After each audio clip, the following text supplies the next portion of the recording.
के नीचे देवरवा मुना हो खोदे ढोड़ी के नीचे।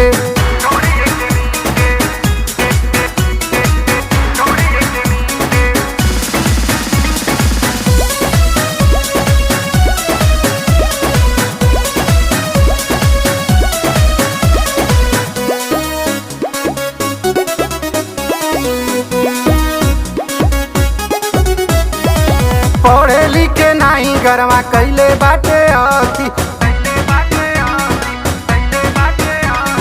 पानी हम अकेल कबले झेलब दूर गति।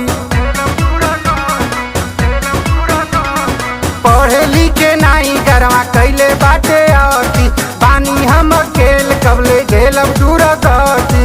फूल फूलवारी हमर चाहतावे सींचे, रोज रोज करत बड़ी कीचे कीचे देवरवा मुना हो, देवरवा मुना हो खोदे ढोड़ी के नीचे, देवरवा मुना हो खोदे ढोड़ी के नीचे।